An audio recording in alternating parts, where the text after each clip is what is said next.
할아버지, 밥 좀 많이 주세요. 이건 태수야, 네가 왜 여기 있어? 꼬질꼬질한 5살 아이가 내민 식판 뒤로 할아버지는 그만 국자를 떨어뜨리고 말았습니다. 그 손목에 자국. 너 그거 언제 생긴 거냐? 아이의 손목에 선명하게 박힌 붉은 별 모양. 그것은 5년 전 죽은 아들의 손목에 있던 것과 토씨 하나 틀리지 않았습니다. 무료 급식소에서 밥을 구걸하던 거지 아이가 사실은 죽은 줄 알았던 내 핏줄이었다니. 그리고 그날 밤 재벌 회장 할아버지의 처절한 핏줄 지키기가 시작됩니다. 오늘의 사연 시작 전 구독과 좋아요 눌러주시면 가정의 평화와 행복이 찾아갈 겁니다. 그럼 이야기 시작합니다. 서울역 뒤편 낡은 천막 아래에서 하얀 김이 뭉게구름처럼 피어오릅니다. 구수한 소고기 묵국 냄새가 차가운 초겨울 바람을 타고 골목 어귀까지 퍼져나가고 있네요. 점심시간이 되자 허름한 점퍼를 입은 노인들과 노숙자들이 길게 줄을 늘어섰습니다. 그 줄의 끝이 보이지 않을 정도로 북적이는 이곳은 사랑의 밥차 무료 급식소입니다. 배식대 앞 낡은 모자를 푹 눌러 쓴 박만수가 땀을 뻘뻘 흘리며 국자를 놀리고 있습니다. 남루한 작업복에 검버섯이 핀 얼굴을 하고 있지만 국을 푸는 그의 손놀림은 정갈하고 절도가 있군요. 박만수가 국그릇을 받아든 노숙자에게 따뜻한 눈웃음을 보내며 말했습니다. 자, 어르신, 뜨끈할 때 어여 드십시오. 오늘 무가 아주 푹 익어서 이 안 좋으신 분들도 술술 넘어가실 겁니다. 많이 드세요. 식판을 받아든 노숙자가 퉁명스럽게 대꾸했습니다. 아니, 근데 이보쇼 박씨. 오늘따라 국이 왜 이 모양이요? 고기는 다 어디로 도망가고 국물만 휑하니 한강이네, 한강이야. 이거 뭐 소가 발만 담그고 간 거 아니요? 박만수가 국자를 다시 국통 깊숙이 넣어 휘젓으며 웃었습니다. 아이고, 죄송합니다요. 제가 눈이 침침해서 밑에 가라앉은 놈들을 못 봤네요. 자자, 여기 바닥부터 싹싹 긁어서 고기 듬뿍 퍼드릴 테니까 화 푸십시오. 자, 여기 있습니다. 배 든든하게 채우세요. 거참, 진작 좀 이렇게 주지. 아무튼 잘 먹겠소다. 수고하쇼. 노숙자가 식판을 들고 총총히 사라지자 박만수는 잠시 허리를 펴고 이마에 맺힌 땀을 닦았습니다. 겉보기엔 영락없는 동네 할아버지지만 사실 박만수는 국내 굴지의 건설사 대성건설의 명예회장입니다. 5년 전 하나뿐인 아들 박태수를 잃고 며느리마저 집을 나간 뒤 그는 회장직을 내려놓고 이렇게 신분을 숨긴 채 봉사를 다니고 있죠.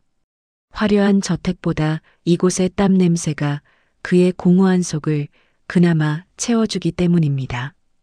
박만수가 옆에서 밥을 푸던 봉사 반장 김 씨를 보며 물었습니다. 김 반장님, 이거 큰일이네. 오늘따라 밥이 좀 모자라지 않겠습니까? 저기 뒤에 줄 선 사람들 좀 보시지요. 아직도 끝이 안 보이는데 다들 배고픈 사람들인데 못 먹고 가면 어쩝니까? 김 반장이 빈 밥통을 새 것으로 교체하며 대답했습니다. 아이고, 박씨 할아버지도 참 걱정도 팔자셔. 오늘은 후원이 빵빵하게 들어와서 쌀을 넉넉하게 앉혔으니 걱정 붙들어 매세요. 그나저나 할아버지 무릎도 안 좋다면서 왜 이렇게 무리해요? 좀 앉아서 쉬엄쉬엄 하시라니까. 그러다 또 병나요. 박만수가 손사래를 치며 다시 국자를 잡았습니다. 아닙니다. 아니에요. 텅 빈 집에 혼자 있어봐야 적적해서 속만 터지지. 사람들 북적이는 여기가 저한테는 천국입니다. 자자, 사람들 기다립니다. 얼른 다음 분 오시라고 하죠. 줄이 줄어들고 배식 시간이 거의 끝나갈 무렵이었습니다. 시끌벅적하던 천막 안이 조금씩 한산해질 때쯤 배식대 높이보다 작은 그림자 하나가 쭈뼛거리며 다가왔습니다. 박만수는 고개를 숙이고 국통 바닥을 긁어 모으느라 앞을 보지 못했습니다. 저기, 할아버지. 모기 소리처럼 작고 떨리는 목소리가 들려왔습니다. 박만수가 고개를 들어보니 때가 꼬질꼬질하게 묻은 낡은 패딩 점퍼를 입은 꼬마 아이가 식판을 두 손으로 꼭 쥐고 서 있었습니다. 어른들의 허리춤에도 미치지 않을 만큼 작은 아이였습니다. 헝클어진 머리카락 사이로 보이는 눈망울은 겁에 질려 있었지만 유난히 맑고 깊어 보였죠. 주변에 보호자가 없는지 박만수가 고개를 빼고 주위를 두리번거리며 물었습니다. 아이고, 이게 누구냐? 아주 조그만 꼬마 손님이네. 근데 엄마나 아빠는 어디 가고 너 혼자 왔어? 응? 아이가 침을 꿀꺽 삼키며 기어들어가는 목소리로 대답했습니다. 엄마는 저기 시장에서 일해요. 할아버지, 저 배가 너무 고파요. 밥 좀 많이, 아주 많이 주시면 안 돼요? 아이의 말에 박만수의 가슴 한구석이 찡하게 울렸습니다. 제대로 씻지 못한 얼굴과 터진 입술, 그리고 몸보다 훨씬 큰 낡은 옷이 아이의 고단한 삶을 말해주고 있었으니까요. 박만수가 국자를 내려놓고 밥주걱을 들며 아이에게 부드럽게 말했습니다. 아이고, 그래, 그래. 배가 많이 고팠구나. 오죽 배가 고팠으면 여기까지 왔을까? 이 할아버지가 고기도 듬뿍 주고 밥도 아주 꾹꾹 눌러 담아주마. 옳지, 근데 이름이 뭐냐? 씩씩하게 생겼네. 아이가 식판을 까치발을 들어 내밀며 대답했습니다.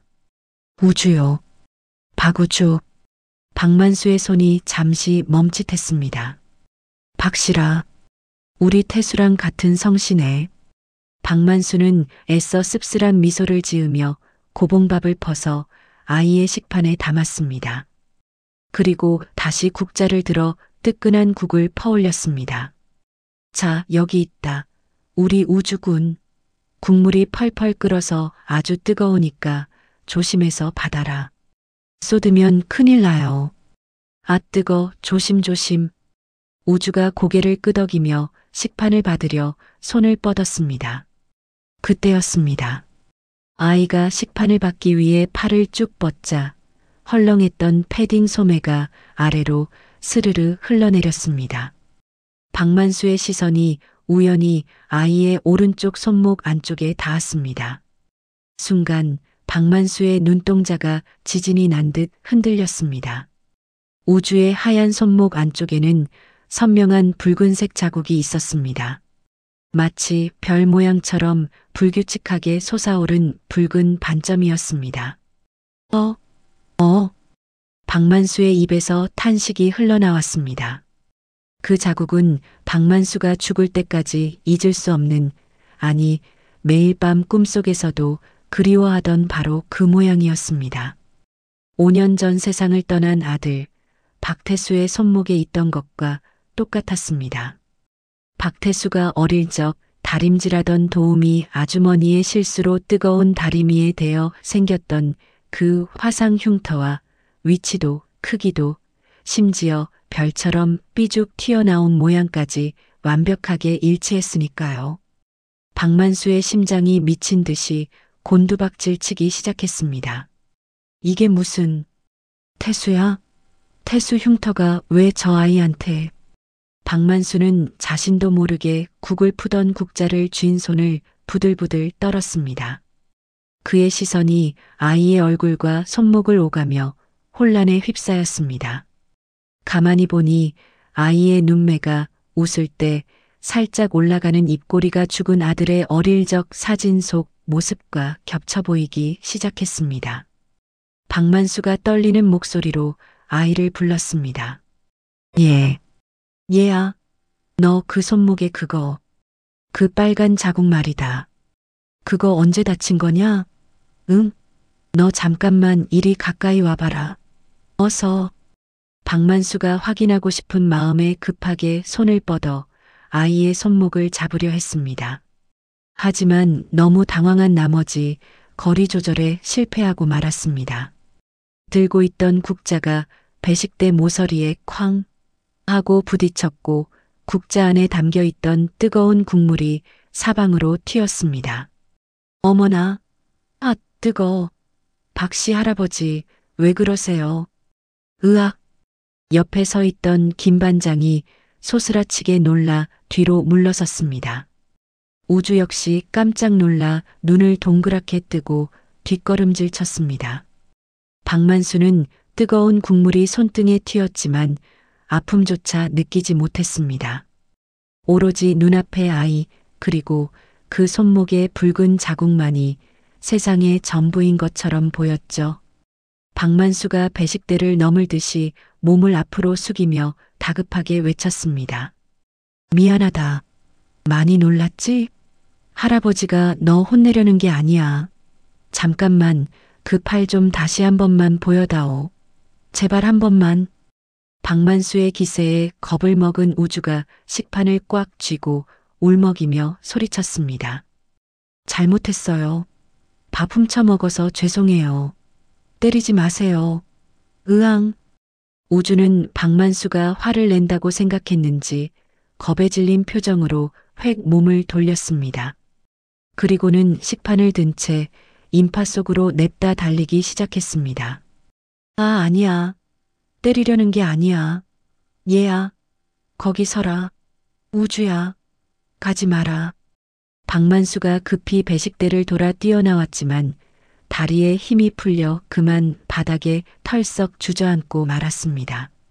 무릎의 통증보다 가슴을 후벼 파는 듯한 충격이 더 컸습니다. 김 반장과 다른 봉사자들이 놀라서 박만수에게 달려왔습니다. 박씨 할아버지, 괜찮으세요? 갑자기 왜 이러세요? 아이고, 이를 어째. 손등이 벌겋게 다 되셨네. 얼른 찬물 가져와요, 찬물. 사람들이 웅성거리며 박만수를 부축하려 했지만 박만수는 그들의 손을 뿌리치고 아이가 사라진 곳을 멍하니 바라보았습니다. 시장통의 수많은 인파 속으로 꼬마의 작은 등은 이미 사라지고 없었습니다. 박만수의 뇌리에 아이의 손목에 있던 붉은 별 모양이 인두로 지진 듯 선명하게 남았습니다. 박만수가 떨리는 손으로 자신의 가슴을 움켜쥐며 중얼거렸습니다. 태수야, 태수야, 내가 왜 거기서 보여? 그 자국, 그 흉터는 분명 내 아들 태수 건데. 시끌벅적한 급식소의 소음이 박만수의 귀에는 들리지 않았습니다. 오직 쿵쾅거리는 자신의 심장 소리와 방금 본 그 붉은 자국의 잔상만이 그를 어지럽게 만들 뿐이었습니다. 박만수는 흐릿해지는 시야 속에서 바닥에 떨어진 국자를 힘없이 바라보았습니다. 마치 5년 전 멈춰버린 자신의 시간이 다시 움직이기 시작한 것만 같은 설명할 수 없는 전율이 온몸을 휘감았습니다. 박만수는 숨이 턱끝까지 차올랐지만 멈출 수가 없었습니다. 급식소를 뛰쳐나간 우주는 다람쥐처럼 날쌔게 시장통을 빠져나가더니 곧장 가파른 언덕길로 향했거든요. 서울 시내에 아직 이런 곳이 있었나 싶을 정도로 낡고 허름한 판잣집들이 다닥다닥 붙어 있는 달동네였습니다. 재개발 구역으로 지정되어 사람들의 발길이 끊긴 탓에 골목 곳곳에는 철거, 예정, 공가라는 붉은 스프레이 글씨가 흉물스럽게 적혀 있었습니다. 박만수가 전봇대를 붙잡고 거친 숨을 몰아쉬며 중얼거렸습니다. 아이고, 숨차라. 아니, 저 조그만 녀석이 도대체 어디까지 올라가는 거야? 길이 왜 이래 이거. 우주는 익숙한 듯 미로 같은 골목길을 요리조리 피해서 올라갔습니다. 박만수는 절뚝거리는 무릎을 두드리며 필사적으로 아이의 뒤를 쫓았죠. 그 붉은 자국, 아들의 손목에 있던 그 별 모양 흉터가 눈앞에 어른거려 도저히 발길을 돌릴 수 없었으니까요. 한참을 올라간 끝에 우주는 언덕 꼭대기에 위태롭게 매달려 있는 낡은 슬레이트 지붕 집 앞에서 멈춰 섰습니다. 대문이라 부르기도 민망한 작은 나무 문은 반쯤 떨어져 나가 있었고 창문에는 비닐이 덕지덕지 붙어 있었습니다. 우주는 주위를 한번 쓱 살피더니 품에 안고 있던 검은 비닐봉지를 고쳐 안고 좁은 대문 안으로 쏙 들어갔습니다. 박만수는 인기척을 죽이고 조심스럽게 대문 옆으로 다가갔습니다. 담벼락은 금방이라도 무너질 듯 위태로워 보였고 그 틈 사이로 반지하 단칸방의 창문이 보였습니다.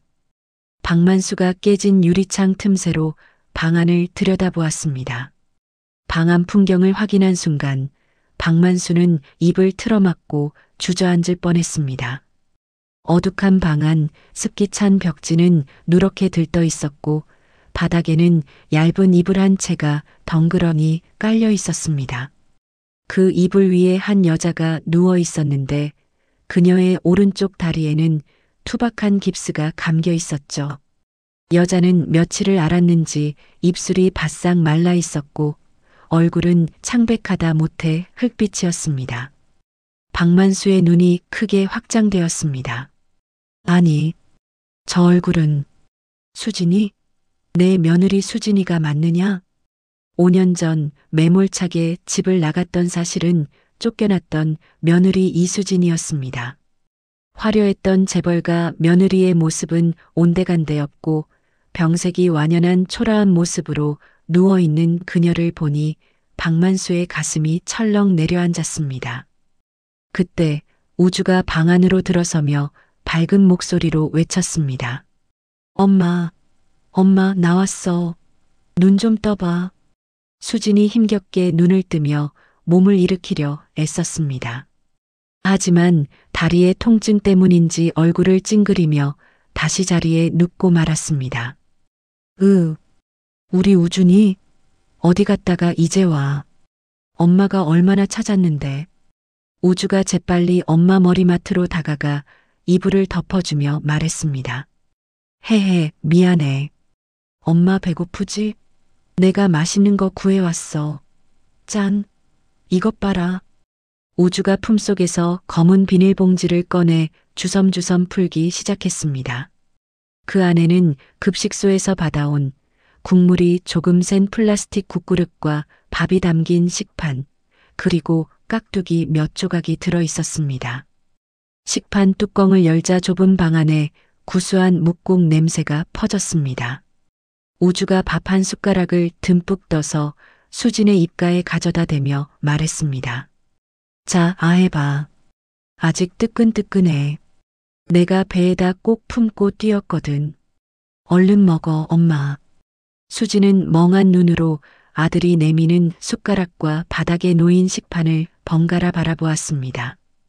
그녀의 시선이 사랑의 밥차라는 로고가 희미하게 찍힌 국그릇에 머물렀습니다. 순간 수진의 눈빛이 매섭게 변했습니다. 수진이 우주의 손을 탁 하고 쳐내며 날카롭게 소리쳤습니다. 너 이리 와봐. 바른 대로 말해. 이거 어디서 났어? 우주가 깜짝 놀라 숟가락을 떨어뜨렸습니다. 밥알이 낡은 장판 위로 흩어졌습니다. 그게 엄마. 수진이 아픈 다리를 질질 끌며 일어나 앉아 우주의 어깨를 거칠게 잡아 흔들었습니다. 말 안 해? 이거 저기 아랫동네 무료 급식소에서 받아온 거지? 엄마가 거기 가지 말라고 했어. 안 했어. 거기는 거지들이나 가는 데라고 했잖아. 우주가 울먹이며 고개를 푹 숙였습니다. 하지만 쌀도 다 떨어지고 엄마 어제부터 물만 먹었잖아. 수진의 눈에서 왈칵 눈물이 쏟아졌습니다. 그녀는 떨리는 손으로 바닥에 놓인 국그릇을 집어들더니 벽을 향해 힘껏 던져버렸습니다. 챙그랑. 국그릇이 벽에 부딪혀 깨지진 않았지만 그 안에 담겨있던 국물이 사방으로 튀며 벽지와 이불을 적셨습니다. 우주가 겁에 질려 어깨를 움츠리며 흐느꼈습니다. 엄마, 잘못했어요. 으앙. 수진이 가슴을 치며 목이 터져라 소리쳤습니다. 누가 밥 달래? 내가 굶어 죽어도 남한테 손 벌리지 말라고 했지. 우리가 아무리 돈이 없어도 자존심은 지키고 살자고 했잖아. 근데 왜 엄마를 비참하게 만들어? 왜? 수진의 목소리는 분노라기보다는 처절한 절규에 가까웠습니다. 자신의 다리가 부러져 일도 못하고 어린 아들을 굶기고 있다는 죄책감과 비참함이 폭발한 것이었죠. 우주는 튀어버린 국물을 작은 손으로 허겁지겁 닦아내며 울면서 대답했습니다. 엄마가 아프잖아. 엄마가 아파서 죽을까봐 그랬어. 밥 먹고 힘내야지. 할아버지가 밥 많이 줬어. 나 혼나도 괜찮아. 엄마만 안 죽으면 돼. 우주의 말에 수진의 동작이 멈췄습니다. 바닥에 엎드려 국물을 닦고 있는 아들의 등, 앙상하게 마른 그 작은 등을 보며 수진은 무너져 내렸습니다. 수진이 와락 우주를 끌어안았습니다. 아이고, 내 새끼. 이 못난 애미가 미안해. 우주야, 엄마가 미안해. 엄마, 울지 마. 내가 잘못했어. 다시는 안 그럴게. 수진은 우주의 얼굴을 자신의 가슴에 파묻고 오열했습니다. 아니다, 아니야. 엄마가 죄인이야. 다리 병신돼서 어린 것 앵벌이까지 시키고. 내가 죽어야지. 내가 혀 깨물고 죽어야지. 안 돼. 죽으면 안 돼. 엄마, 그런 말 하지 마. 내가 얼른 커서 돈 많이 벌게. 내가 엄마 지켜줄게. 엉엉. 모자는 서로를 부둥켜 안고 낡은 단칸방이 떠나가라 서럽게 울었습니다. 다친 다리 때문에 공장 일도 못 나가고 며칠째 굶주림에 시달리면서도 자존심 하나로 버텨온 수진의 한계가 무너진 순간이었습니다. 창밖에서 이 모든 광경을 지켜보던 박만수의 손이 문틀을 꽉 움켜쥐었습니다. 그의 손등에 굵은 핏줄이 섰습니다. 세상에, 저런 사정이 있었을 줄이야. 박만수는 그동안 며느리가 다른 남자와 바람이 나서 집을 나갔고 위자료를 챙겨 잘 먹고 잘 사는 줄로만 알고 있었습니다. 조카 박진태가 그렇게 보고했으니까요. 하지만 눈앞의 현실은 지옥 그 자체였습니다. 뼈만 앙상하게 남은 며느리, 그리고 그런 엄마를 살리겠다고 고사리 손으로 밥을 얻어온 손주. 무엇보다 우주가 엎드려 바닥을 닦을 때 걷어올린 소매 아래로 다시 한번 보였던 그 붉은 반점. 박만수는 입술을 깨물어 울음을 참았습니다. 비릿한 피맛이 입안에 번졌습니다. 내가 미친놈이지. 천하의 몹쓸 놈이야. 제 자식 내쫓은 것도 모자라서 저 핏덩이 손주놈이 밥 동량을 하게 만들어? 박만수 내 이놈. 벼락을 맞아도 시원찮을 놈. 박만수는 당장이라도 방문을 열고 들어가 그들을 안아주고 싶었습니다. 자신이 할아버지라고, 이제 고생 끝이라고 말해주고 싶었죠. 하지만 박만수는 문고리를 잡으려던 손을 멈췄습니다. 지금 자신의 정체를 밝혔다가는 자존심 강한 수진이 도망칠지도 모른다는 생각이 들었기 때문입니다. 게다가 5년 전 자신이 수진에게 했던 모진 말들이 비수처럼 떠올랐습니다. 어디서 근본 없는 핏줄을 들이밀어. 당장 내 집에서 나가. 그때의 상처가 아물지 않았을 며느리 앞에 뻔뻔하게 나타날 수는 없었습니다. 박만수는 흐르는 눈물을 소매로 훔치며 뒷걸음질 쳤습니다. 아가, 우주야. 조금만 기다려라. 할애비가 다 돌려놓으마. 내 목숨을 걸고라도 제자리로 돌려놓으마. 박만수는 도망치듯 골목길을 내려왔습니다. 그의 머릿속에는 며느리의 깁스한 다리와 손주의 눈물 젖은 얼굴이 떠나지 않았습니다. 그리고 동시에 차가운 분노가 가슴 밑바닥에서부터 끓어오르기 시작했습니다. 분명 며느리가 잘 살고 있다고 재혼해서 아이 낳고 떵떵거리며 산다고 보고했던 조카 박진태. 그놈의 웃는 얼굴이 악마의 형상처럼 박만수의 눈앞에 겹쳐졌습니다. 박만수가 주머니에서 낡은 폴더폰을 꺼냈습니다. 떨리는 손가락으로 단축번호 1번을 꾹 눌렀습니다. 신호가 몇 번 가기도 전에 중후한 목소리가 들려왔습니다. 네, 회장님. 비서실장입니다. 급식소 일은 잘 마치셨습니까? 모시러 갈까요?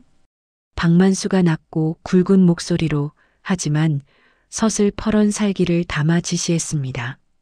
김 실장, 지금 당장 본가로 튀어와.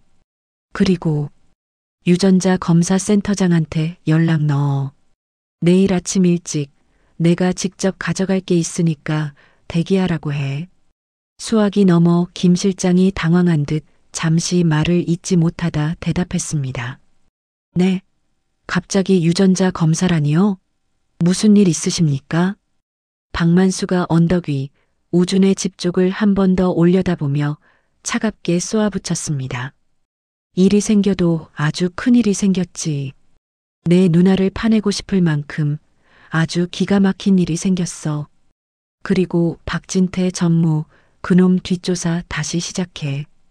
5년 전부터 지금까지 돈 쓴 내역부터 통화 기록까지 먼지 한 톨 남기지 말고 싹 다 털어서 가져와. 알겠나?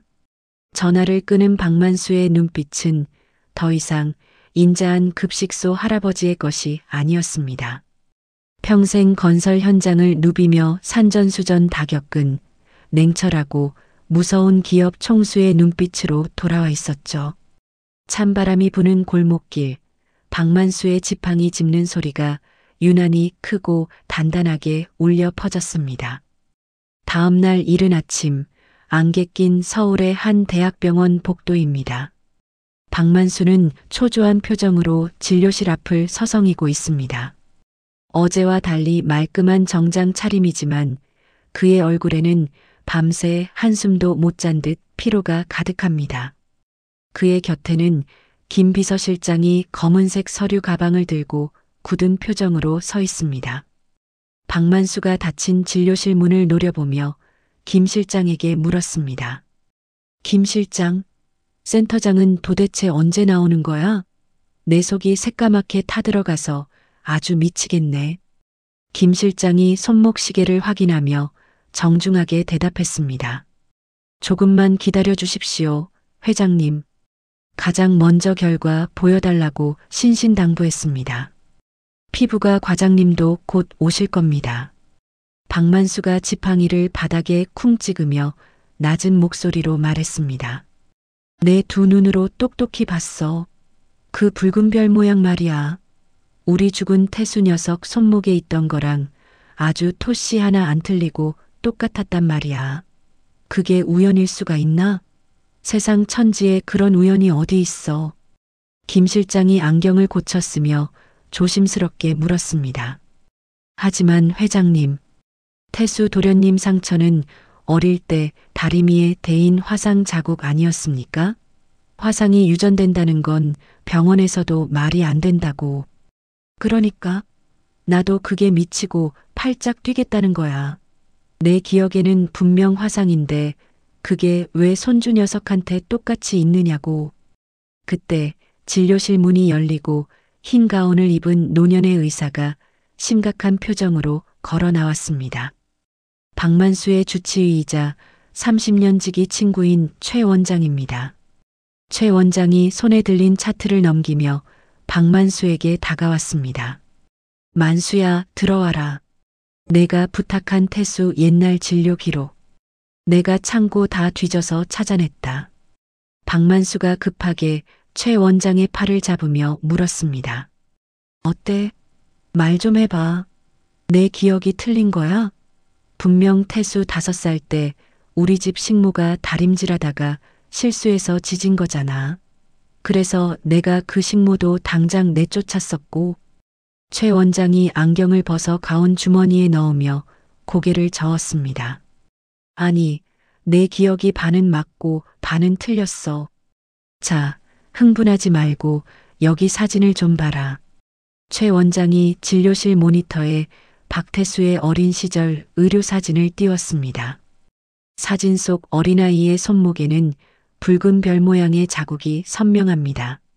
최 원장이 모니터를 가리키며 설명을 이어갔습니다. 기억나지? 당시에 내가 애 잡는다며 하도 난리를 쳐서 응급실로 데려왔었잖아. 피부가 벌겋게 부어올라 있었으니까 당연히 화상인 줄 알았지. 그런데 기록을 자세히 보니 그때 담당 의사가 남긴 말이 있더구나. 말? 무슨 말? 뭐라고 적혀 있는데? 화상 치료를 했는데도 상처가 아물거나 딱지가 지지 않고 색이 더 선명해졌다고 적혀 있어. 그리고 조직 검사 결과. 이건 화상이 아니라 핏줄 기형이야. 박만수가 믿을 수 없다는 듯 입을 벌리고 되물었습니다. 핏줄 기형?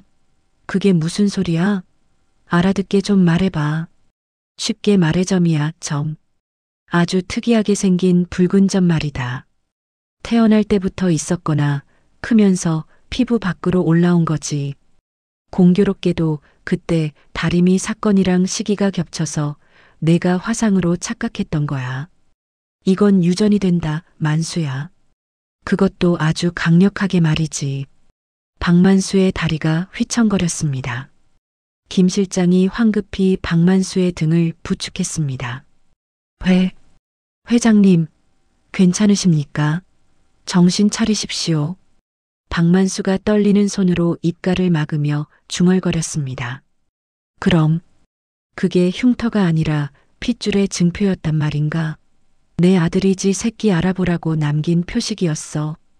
최 원장이 박만수의 어깨를 두드리며 위로했습니다.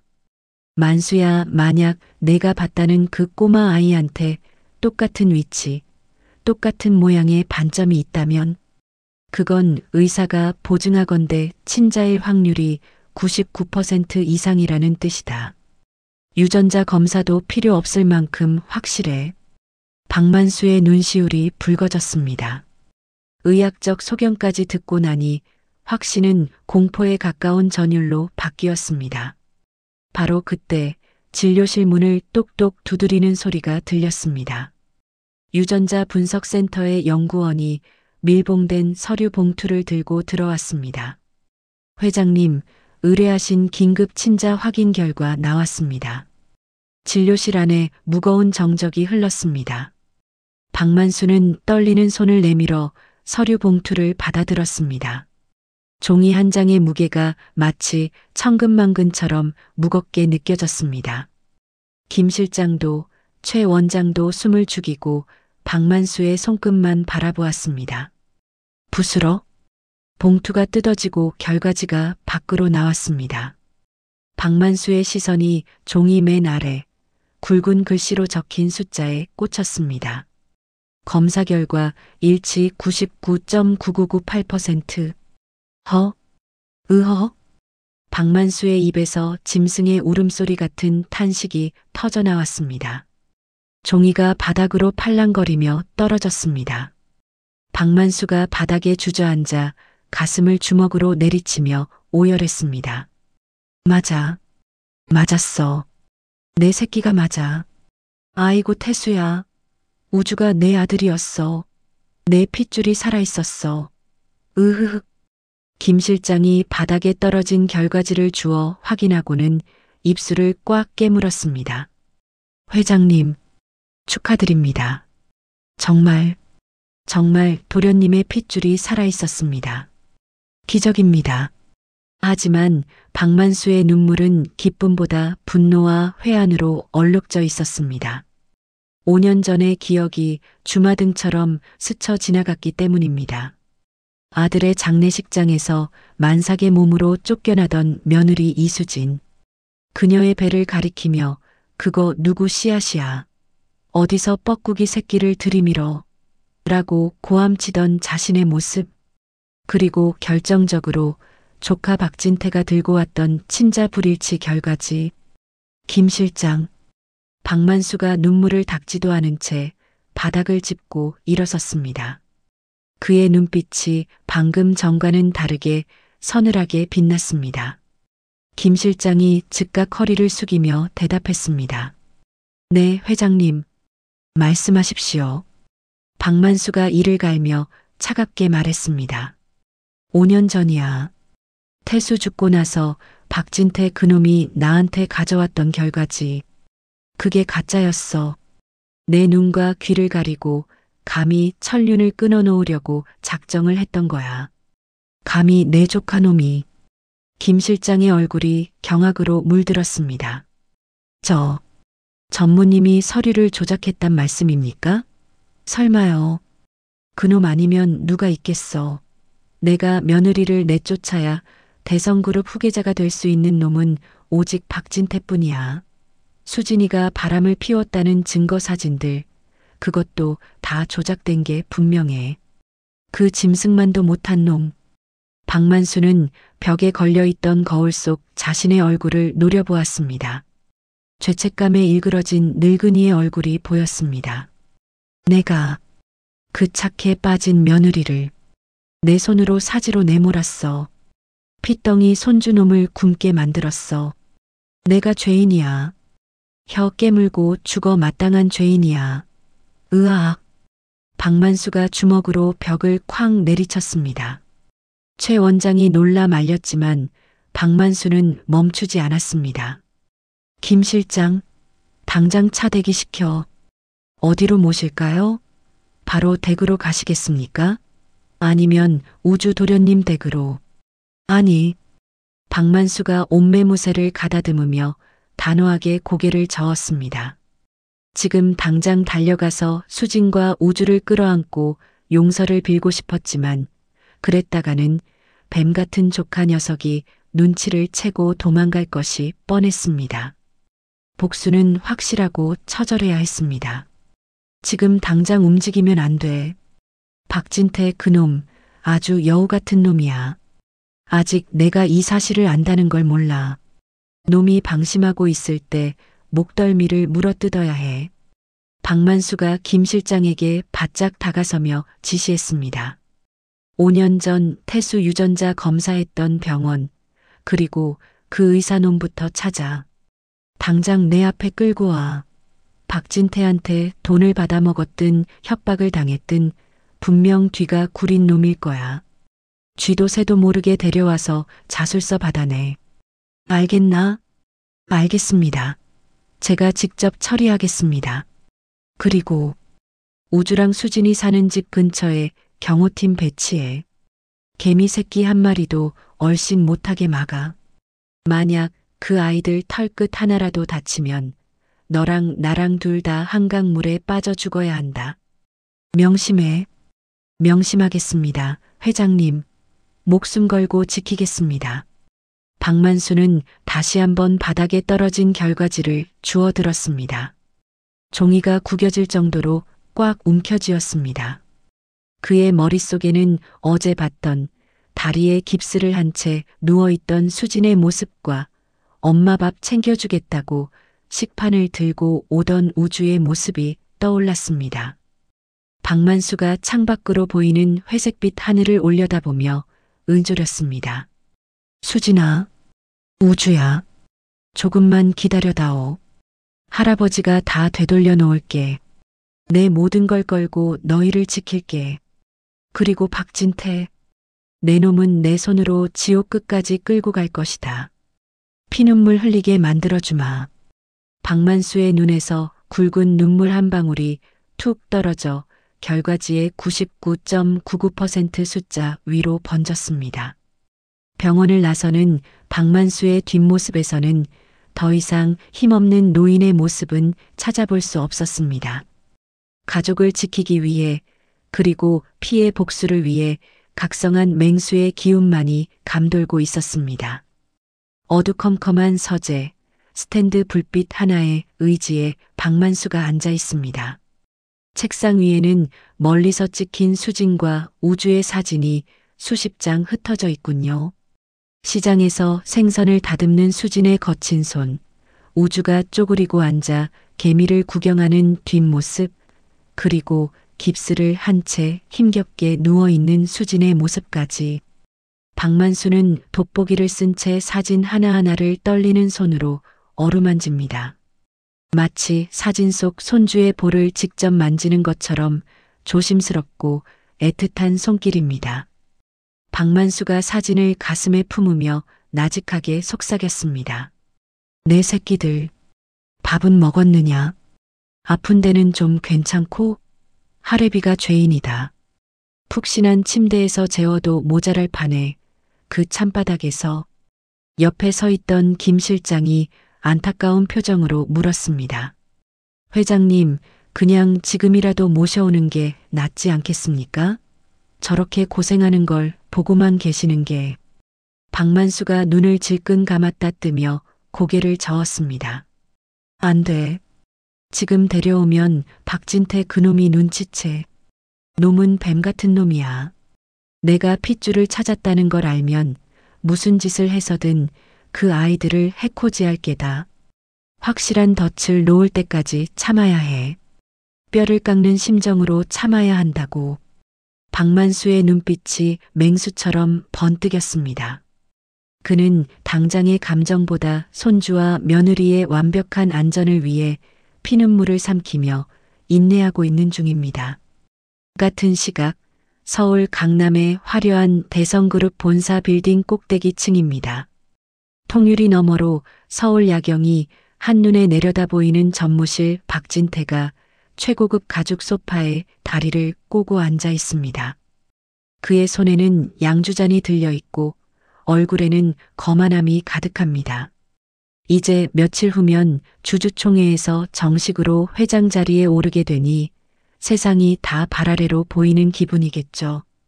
박진태가 잔을 빙빙 돌리며 맞은편에 서 있는 조 부장에게 물었습니다. 조 부장, 재개발 구역 철거는 어떻게 돼가나? 이번 주 안으로 싹 밀어버리라고 했잖아.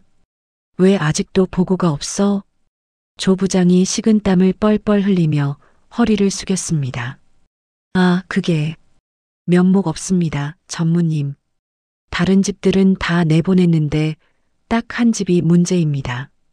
워낙 완강하게 버티고 있어서요. 게다가 그 집 여자가 다리를 다쳐서 꼼짝을 못하는 상황이라. 박진태가 인상을 팍 찌푸리며 탁자에 잔을 쾅 내려놓았습니다. 다리가 부러지든 말든 무슨 상관이야? 짐짝처럼 드러내서 던져버리면 될 거 아니야. 회장 취임식 전에 깔끔하게 공사 시작해야 하는데 그깟 판잣집 하나 때문에 내 계획에 먹칠을 하겠다는 거야? 조 부장이 손수건으로 이마를 닦으며 기어들어가는 목소리로 변명했습니다. 죄송합니다. 용역들을 더 풀어서 오늘 밤 당장 처리하겠습니다. 아, 그리고 철거 대상자 명단 정리하다가 좀 특이한 걸 발견해서 보고 드리려고 가져왔습니다.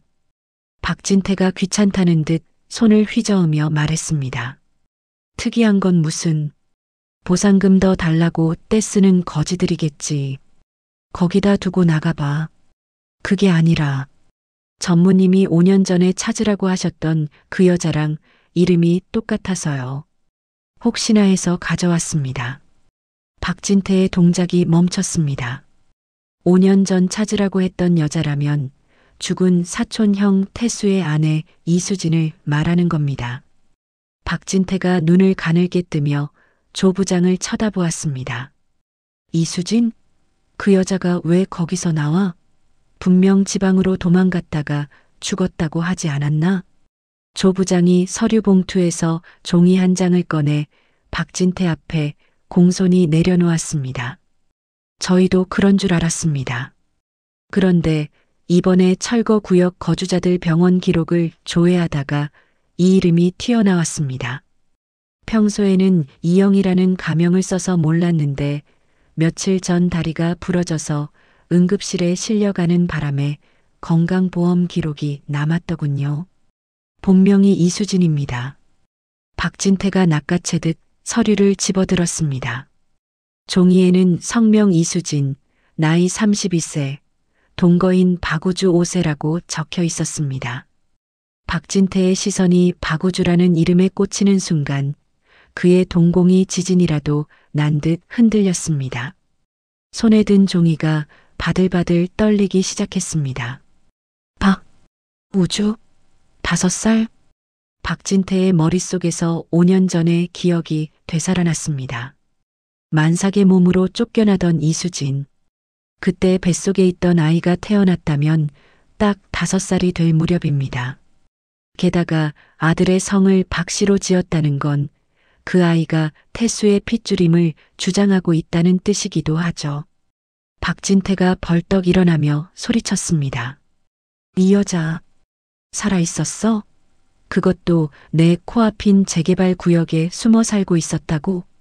박진태는 등골이 오싹해짐을 느꼈습니다. 만약 큰아버지인 박만수 회장이 이 사실을 알게 된다면? 아니, 그 아이가 진짜 태수의 핏줄이라는 게 밝혀진다면? 자신이 공들여 쌓아온 회장 자리는 물거품이 되고 5년 전 꾸몄던 음모까지 다 들통나 감옥에 가게 될 것이 뻔했습니다. 박진태가 서리를 구겨서 바닥에 내동댕이 치며 고함을 질렀습니다.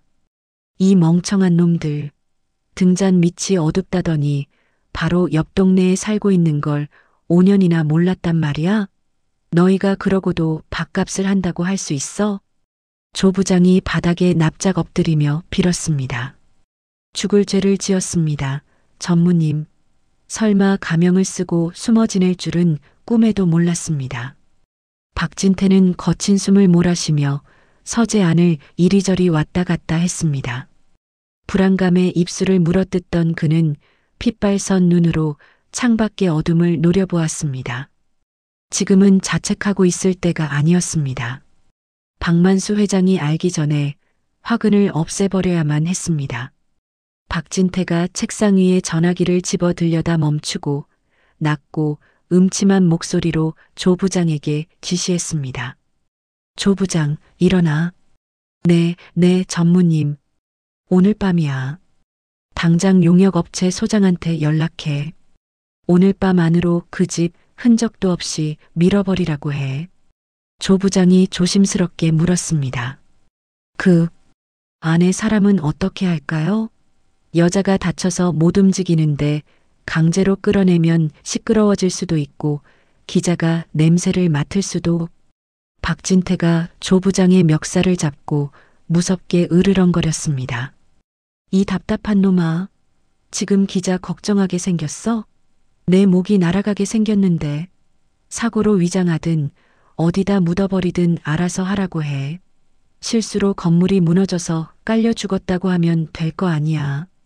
박진태의 눈은 이미 살기로 가득 차 돌아버린 사람 같았습니다. 그는 자신의 앞길을 막는 자는 조카든 재수씨든 가리지 않고 짓밟아버릴 준비가 되어 있었죠. 그리고 그 꼬마 녀석? 박우주라고 했나? 그 녀석은 반드시 처리해야 해. 살려두면 나중에 커서 골치 아파져. 무슨 말인지 알겠지? 조 부장이 침을 꿀꺽 삼키며 고개를 끄덕였습니다. 아, 알겠습니다. 소장한테 확실하게 처리하라고 전하겠습니다. 뒤탈없게 아주 깔끔하게요. 가봐. 내일 아침 뉴스에 재개발 구역 화재 사고나 붕괴 사고 소식이 나오길 기대하지. 조 부장이 허둥지둥 전무실을 빠져나가자 박진태는 다시 소파에 털썩 주저앉았습니다. 심장이 쿵쿵 뛰어서 진정이 되지 않았습니다. 그는 떨리는 손으로 남은 양주를 입안에 털어 넣었습니다. 독한 술이 목구멍을 타고 내려가자 그제야 조금 안심이 되는 듯 했습니다. 박진태가 빈 잔을 만지작거리며 혼잣말을 중얼거렸습니다. 이수진, 질긴 여자 같으니라고. 쥐 죽은 듯이 살 것이지 감히 내 앞길을 막아? 큰아버지가 알기 전에 넌 사라져줘야겠어. 내 아들과 함께 지옥으로 가서 태수 형이나 만나라고. 크크크. 박진태의 비열한 웃음소리가 넓은 사무실에 공허하게 울려 퍼졌습니다. 창밖에는 칠흑 같은 어둠이 깔려 있었고 그 어둠은 곧 수진과 우주가 있는 달동네를 집어삼킬 듯이 몰려가고 있었습니다. 아무것도 모른 채 잠들어 있을 모자에게 다가오는 죽음의 그림자.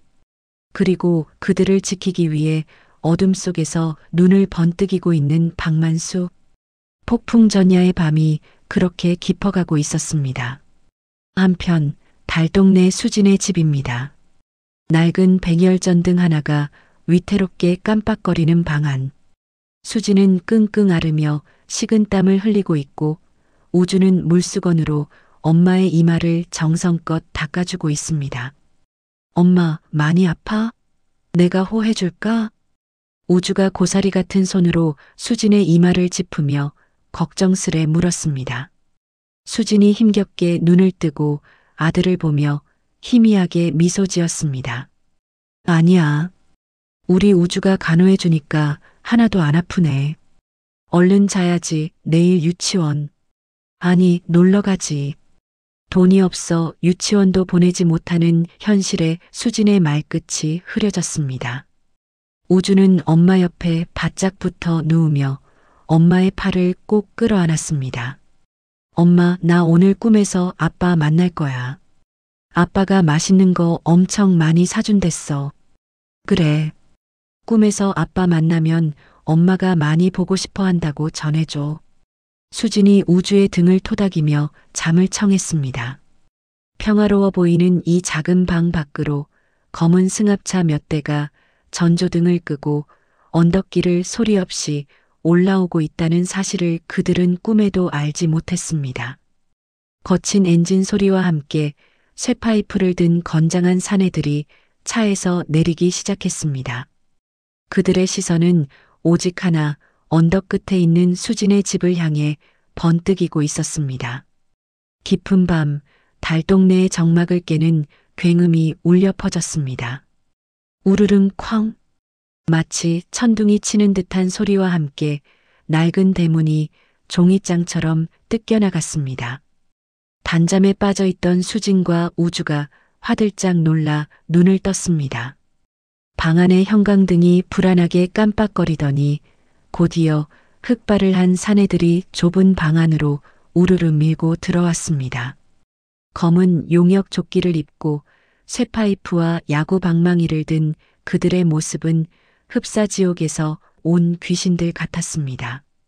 수진이 비명을 지르며 우주를 품으로 끌어당겼습니다.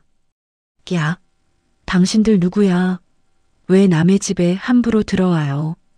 용역 반장이 껌을 질겅질겅 씹으며 비릿한 웃음을 흘렸습니다. 그가 쇠파이프로 곰팡이 핀 벽을 툭툭 치며 말했습니다. 아줌마, 여기가 아직도 남의 집인 줄 아나 봐? 재개발 구역 지정된 지가 언젠데 아직도 알박기를 하고 있어? 오늘 밤 안으로 여기 밀어버릴 거니까 짐 챙길 시간도 아까워. 당장 나와. 수진이 깁스한 다리를 끌며 뒤로 물러섰습니다. 우주는 공포에 질려 엄마의 옷자락을 꽉 쥐고 바들바들 떨고 있었습니다. 말도 안 돼. 아직 보상금 합의도 안 끝났잖아요. 그리고 지금 밤이에요. 이게 무슨 짓이에요? 합의는 무슨 얼어 죽을 합의.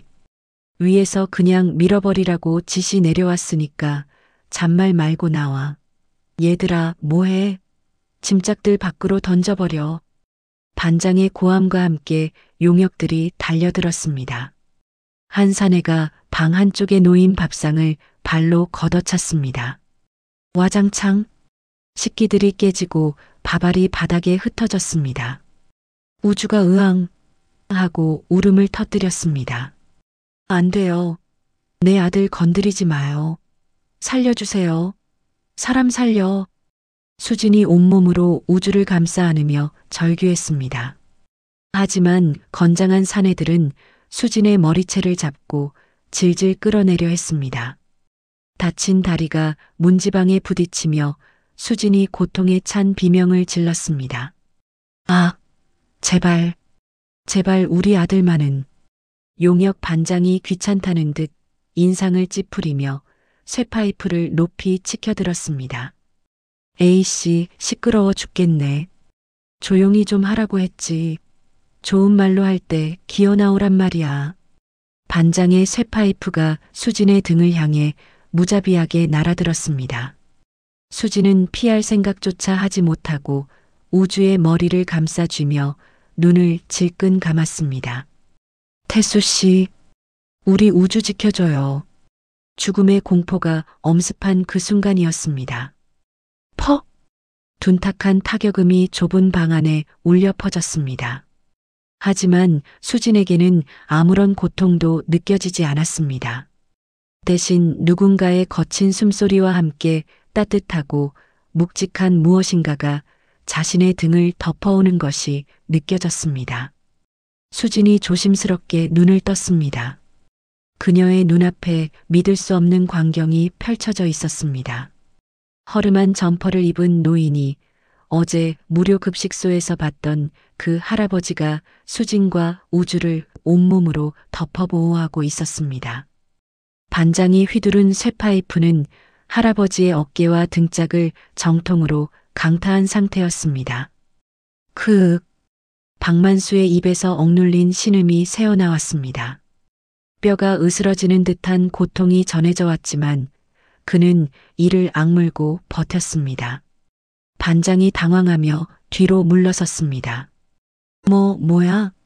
이 늙은이는 어디서 튀어나왔어? 박만수가 고통을 참아내며 천천히 고개를 들었습니다. 그의 이마에서는 붉은 피가 흘러내려 한쪽 눈을 가리고 있었습니다. 하지만 그 눈빛만큼은 맹수처럼 형형하게 빛나고 있었습니다. 박만수가 피 섞인 침을 뱉어내며 호통쳤습니다.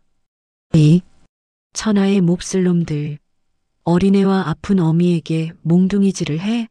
내 놈들이 그러고도 사람이냐? 그 목소리에는 단순히 노인의 호통을 넘어선 범접할 수 없는 위험이 서려 있었습니다. 반장이 잠시 기에 눌려 멈칫했지만 곧이어 비웃음을 날렸습니다. 이 영감탱이가 노망이 났나? 죽고 싶어서 환장했어? 비켜. 안 비키면 영감도 같이 묻어버릴 테니까. 반장이 눈짓을 하자 부하 2명이 박만수를 양쪽에서 잡고 떼어내려 했습니다. 하지만 박만수는 수진과 우주를 껴안은 팔에 힘을 주며 꿈쩍도 하지 않았습니다. 그는 마치 뿌리 깊은 고목처럼 그 자리에 버티고 섰습니다. 못 비킨다. 내 눈에 흙이 들어가기 전에는 이 아이들 털끝 하나도 못 건드린다. 칠 테면 나를 쳐라. 우주가 박만수의 품 안에서 울먹이며 불렀습니다. 할아버지 피나요. 으앙. 박만수가 피 묻은 손으로 우주의 머리를 쓰다듬으며 속삭였습니다. 괜찮다. 우주야, 괜찮아. 할아버지가 지켜줄게. 아무 걱정하지 마라. 반장이 씩씩거리며 다시 쇠파이프를 고쳐 잡았습니다. 이 늙은이가 진짜 에라 모르겠다. 같이 죽어라. 반장이 다시 한번 쇠파이프를 휘두르려는 찰나였습니다. 골목 밖에서 타이어가 찢어지는 듯한 급제동 소리와 함께 수십 개의 밝은 헤드라이트 불빛이 집안을 비췄습니다. 기, 쾅. 검은색 세단들이 좁은 골목을 가득 메우며 멈춰 섰고 차문이 열리며 검은 정장을 입은 건장한 사내들이 쏟아져 나왔습니다. 김 비서실장이 선두에서 뛰어들어오며 고래고래 소리를 질렀습니다. 아니, 어르신을 보호해. 당장 저놈들 끌어내. 김 실장의 지시에 경호원들이 용역들을 덮쳤습니다.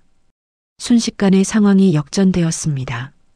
방금 전까지 기세등등하던 용역들은 훈련된 경호원들의 무술 실력 앞에 추풍낙엽처럼 쓰러졌습니다. 누구야 당신들. 팔 꺾어. 무기 버려. 좁은 단칸방과 마당은 순식간에 아수라장이 되었습니다. 용역 반장이 도망치려 했지만 김 실장이 날렵하게 다리를 걸어 넘어뜨린 뒤 팔을 뒤로 꺾어 제압했습니다. 김 실장이 바닥에 처박힌 반장의 귀에 대고 으르렁거렸습니다. 누구 사주를 받고 왔는지 똑바로 불어야 할 거야. 감히 누구 몸에 손을 대. 상황이 정리되자 김 실장이 급히 박만수에게 달려갔습니다. 박만수는 여전히 수진과 우주를 감싸 안은 채 거친 숨을 몰아쉬고 있었습니다. 그의 등 뒤 점퍼는 쇠파이프에 맞아 찢어져 있었고 머리에서 흐른 피가 얼굴을 덮고 있었습니다. 어르신, 괜찮으십니까? 구급차, 빨리 구급차 불러. 김 실장이 울먹이며 박만수를 부축했습니다. 수지는 멍하니 이 상황을 바라보다가 피를 흘리며 쓰러지는 박만수를 보고 정신이 번쩍 들었습니다. 할아버지, 할아버지 정신 차리세요. 박만수가 흐릿해지는 시야 속에서 수진을 바라보며 힘겹게 입을 열었습니다. 아가, 다친 데는 없느냐? 우주는 괜찮고? 그 와중에도 자신보다 며느리와 손자를 먼저 챙기는 모습에 수진의 가슴이 미어지는 듯 했습니다. 수진이 자신의 옷소매를 찢어 박만수의 이마를 지혈하며 울먹였습니다. 저희는 괜찮아요. 할아버지가 막아주셔서. 흑흑, 왜 그러셨어요? 생판 남인 저희한테 왜 목숨까지 거셨어요? 박만수는 대답 대신 피 묻은 손을 들어 우주의 볼을 살짝 만졌습니다. 따뜻한 온기가 전해지자 박만수의 입가에 옅은 미소가 번졌습니다. 지켰다. 태수야, 아비가 이번에는 지켰어. 긴장이 풀린 탓인지 박만수의 고개가 툭 하고 떨어졌습니다. 의식을 잃은 것입니다. 할아버지, 안 돼요. 눈 좀 떠보세요. 수진이 비명을 지르며 박만수를 흔들었습니다. 우주도 할아버지의 팔을 붙잡고 엉엉 울기 시작했습니다. 멀리서 요란한 사이렌 소리가 들려왔습니다. 구급대원들이 들것을 들고 뛰어들어왔습니다. 김 실장이 눈물을 훔치며 구급대원들에게 소리쳤습니다. 빨리요. 머리를 다치셨습니다. 제일 좋은 병원으로, 아니 대성병원 VIP실로 가야 합니다. 빨리 움직이세요. 수지는 경황이 없는 와중에도 김 실장의 VIP실이라는 말이 귀에 걸렸지만 깊게 생각할 겨를이 없었습니다. 자신들을 구하다 쓰러진 이 고마운 할아버지가 잘못될까봐 겁이 날 뿐이었습니다. 박만수가 들것에 실려 구급차로 옮겨지는 동안 수지는 아픈 다리를 이끌고 구급차에 함께 올랐습니다. 우주도 엄마의 손을 꼭 잡고 따라 탔습니다. 보호자분 되십니까? 구급대원의 질문에 수진이 잠시 머뭇거리다 대답했습니다. 네. 가족은 아니지만 제가 모시고 갈게요. 제발 살려만 주세요. 구급차가 요란한 소리를 내며 어둠 속을 질주하기 시작했습니다. 차 안에서 수지는 의식 없는 박만수의 거친 손을 두 손으로 감싸쥐었습니다. 굳은 살이 박인 투박한 손. 하지만 그 손은 세상 그 어떤 손보다 따뜻하고 든든했습니다. 수지는 하염없이 눈물을 흘리며 기도했습니다. 이 이름 모를 할아버지가 제발 무사하기를, 이 은혜를 갚을 수 있게 깨어나 주기만을 간절히 빌었습니다. 차창 밖으로 지나가는 가로등 불빛이 박만수의 창백한 얼굴 위로 어른거렸습니다. 그의 품 안에서 떨어진 낡은 지갑이 수진의 발치에 놓여 있었습니다. 지갑 틈 사이로 5년 전 죽은 남편 태수의 웃는 사진이 살짝 삐져나와 있다는 것을 수진은 아직 보지 못했습니다. 삐, 규칙적인 기계음 소리만이 감도는 고요한 병실입니다. 소독약 냄새 대신 은은한 꽃향기가 나는 이곳은 대성병원 최상층에 위치한 VVIP 병동입니다. 넓은 창으로는 서울 시내의 야경이 파노라마처럼 펼쳐져 있고 보호자용 소파는 웬만한 호텔 침대보다 푹신해 보입니다. 하지만 이 호화로운 풍경 속에 전혀 어울리지 않는 두 사람이 앉아 있습니다. 허름한 옷차림의 수진과 우주입니다. 수지는 붕대가 감긴 다리를 뻗은 채 소파 끝에 엉거주춤 앉아 불안한 눈빛으로 침대에 누운 박만수를 바라보고 있습니다. 그녀의 머릿속은 온통 물음표로 가득 차 있습니다. 분명 급식소 할아버지라고 했는데 왜 이렇게 좋은 병실에 계신 거지? 그리고 아까 그 양복 입은 사람들은 다 뭐고? 수진이 조심스럽게 옆에 서 있는 김 비서실장에게 물었습니다. 저기, 선생님, 뭐 하나만 여쭤봐도 될까요? 김 실장이 공손하게 허리를 굽히며 대답했습니다. 네, 말씀하십시오. 이 할아버지, 대체 누구세요?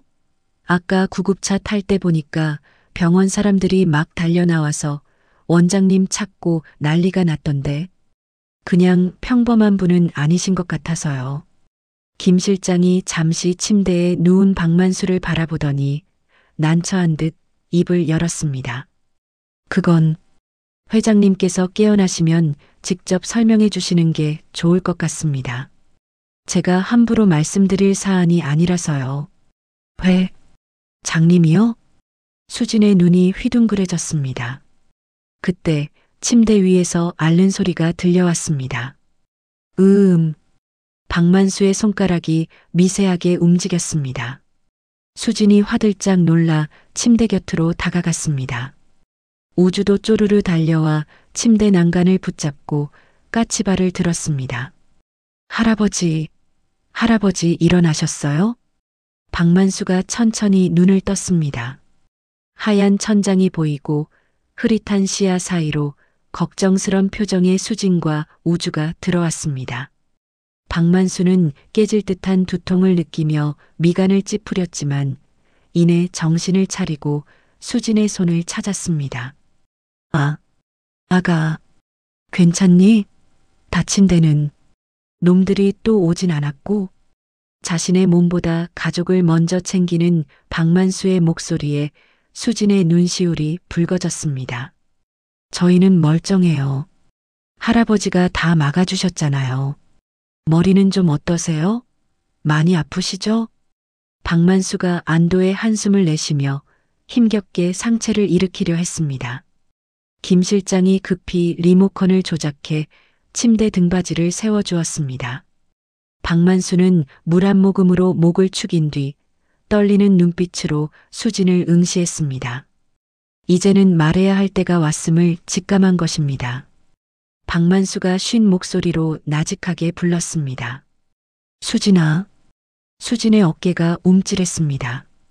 지금까지 새댁이나 아기 엄마라고 부르던 할아버지가 너무나 정확하고 익숙한 억양으로 자신의 이름을 불렀기 때문입니다.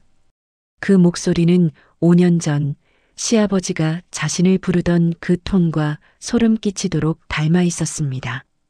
제 이름을 어떻게... 박만수가 붕대 감긴 손으로 수진의 거친 손을 덮으며 말했습니다. 나다. 못난 시애비다. 정적이 흘렀습니다. 수진은 귀를 의심했습니다. 그녀는 천천히 박만수의 얼굴을 뜯어보았습니다. 급식소에서 봤던 덥수룩한 수염과 모자, 그리고 허름한 점퍼에 가려져 있던 얼굴, 깨끗하게 닦인 얼굴을 자세히 보니 주름은 좀 늘었지만 5년 전 호통치던 시아버지 박만수의 이목구비가 드러났습니다. 수진이 감전된 사람처럼 손을 확 빼며 뒷걸음질 쳤습니다. 아버님? 수진의 얼굴이 공포와 경악으로 하얗게 질렸습니다. 그녀에게 박만수는 자신을 며느리로 인정하지 않고 뱃속의 아이마저 부정하며 쫓아낸 무서운 사람이었으니까요. 수진이 우주를 등 뒤로 숨기며 떨리는 목소리로 외쳤습니다. 어떻게 아버님이... 그럼 여태까지 우주랑 저를 감시하고 계셨던 거예요? 또 쫓아내시려고요? 저희 정말 쥐 죽은 듯이 살았어요. 제발 그냥 가게 해주세요. 박만수가 침대에서 내려오려다 몸을 휘청였습니다. 김 실장이 부축하려 했지만 뿌리치고 그는 링거줄이 엉킨 채로 침대 아래로 털썩 무릎을 꿇었습니다. 아니다. 그런 게 아니야. 수진아, 제발 내 말 좀 들어다오. 싫어요. 듣기 싫어요. 우주야, 가자. 여기 있으면 안 돼. 수진이 우주의 손을 잡아 끌고 병실문으로 향하려 했습니다. 하지만 깁스한 다리 때문에 몇 발자국 못 가서 중심을 잃고 비틀거렸습니다. 박만수가 바닥을 기어가듯 수진의 바짓단을 잡고 오열했습니다. 내가 잘못했다. 내가 눈이 멀어서 너와 내 핏줄을 못 알아봤어. 5년 전 그 일. 전부 오해였다. 박진태 그놈이 꾸민 짓이었단 말이다.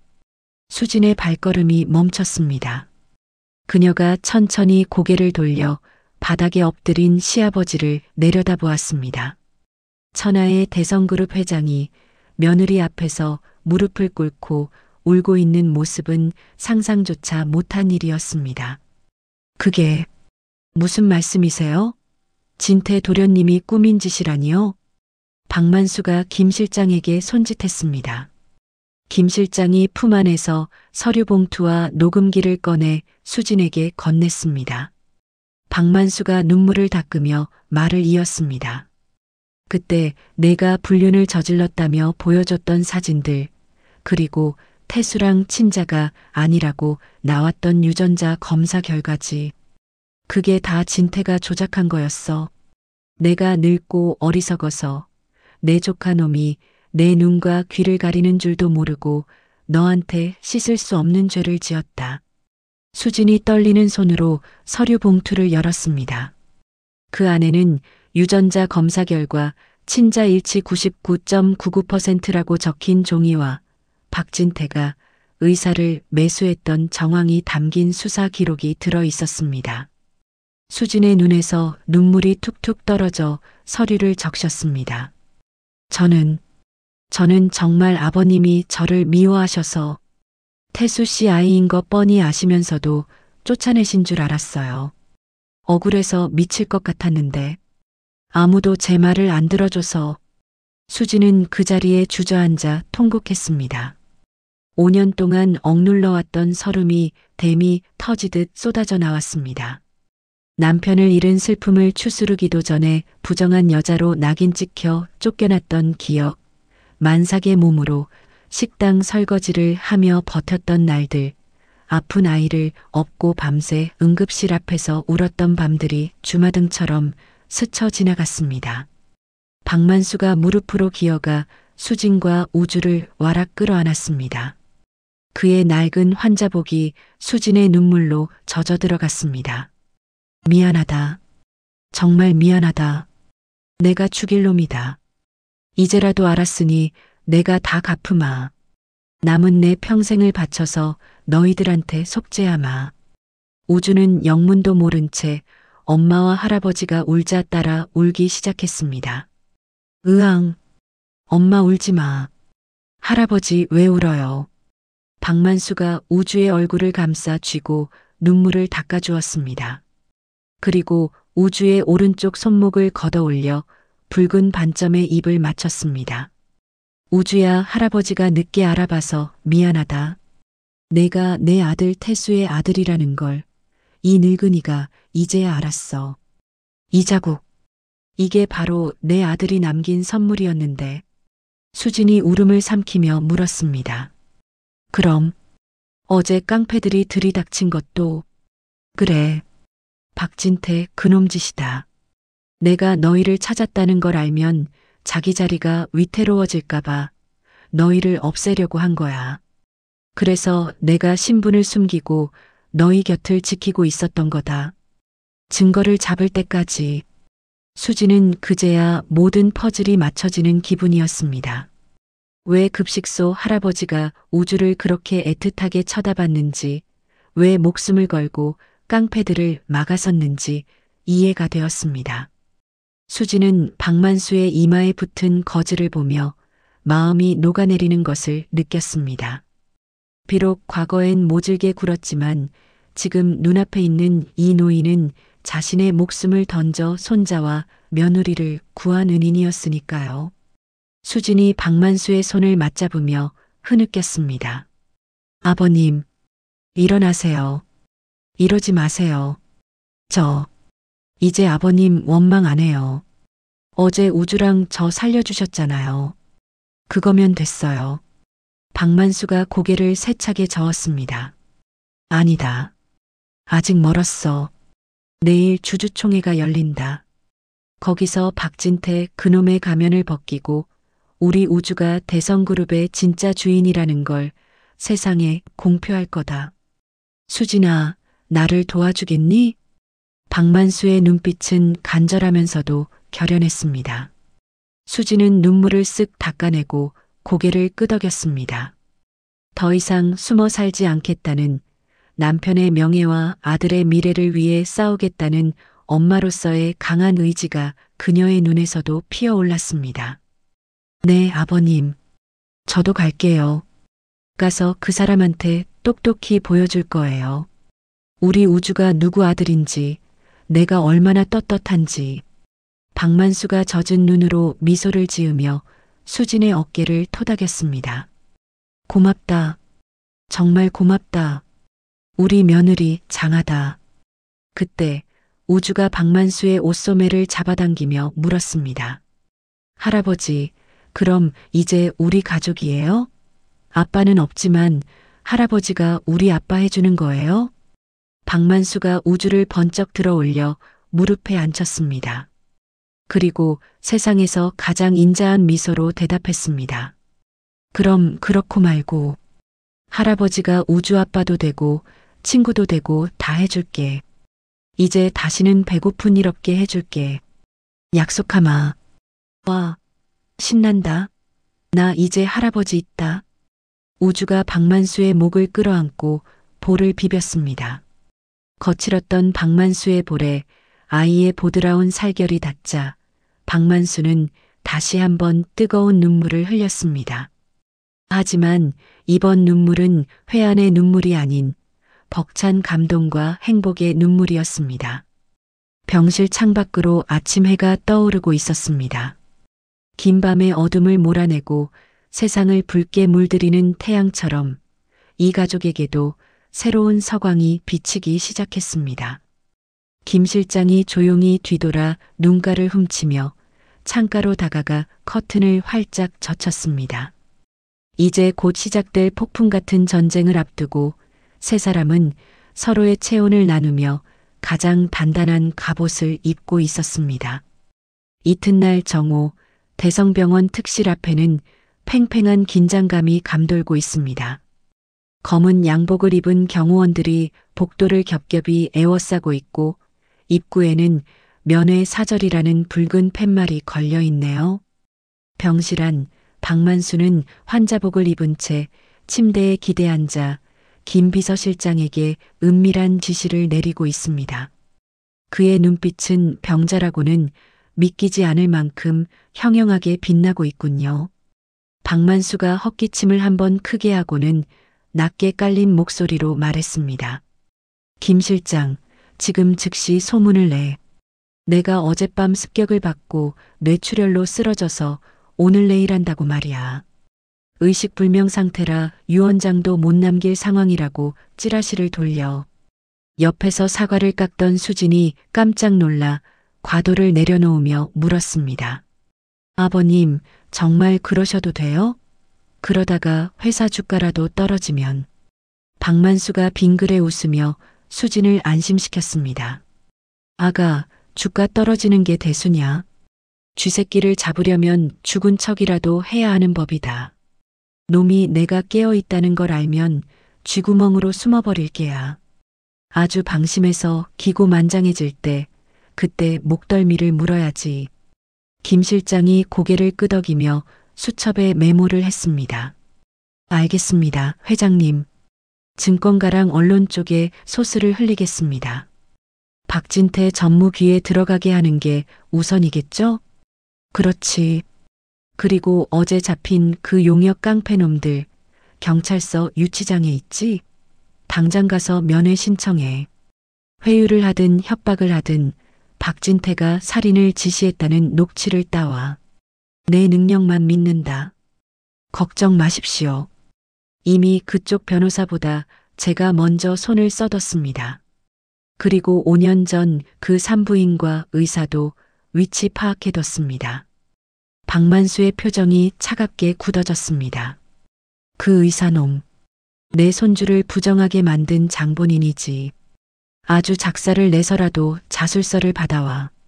내일 주주총회 전까지 모든 증거가 내 책상 위에 있어야 한다. 명심하겠습니다. 다녀오겠습니다. 김 실장이 깎듯이 인사를 하고 병실을 나갔습니다. 우주가 침대 옆에서 장난감을 만지작거리다가 고개를 들고 물었습니다. 할아버지, 어디 아파요? 왜 자꾸 누워 있어요? 박만수가 몸을 일으켜 우주를 품에 안으며 껄껄 웃었습니다. 아니다, 우리 강아지. 할아버지는 이제 천하무적이야. 우리 우주랑 엄마 지켜야 하니까 아플 틈도 없단다. 내일이면 나쁜 사람들 다 혼내주고 집에 갈 수 있으니 조금만 참자. 같은 시각 대성그룹 전무실입니다. 박진태는 책상 위에 다리를 올린 채 비서가 가져온 태블릿 PC를 들여다보며 회심의 미소를 짓고 있습니다. 화면에는 속보 대성건설 박만수 명예회장, 자택서 피습, 의식불명 위독이라는 기사가 떠 있군요. 박진태가 킬킬거리며 손뼉을 쳤습니다. 하하, 역시 하늘은 내 편이야. 늙은이가 제명을 못 이기고 드디어 가는구만.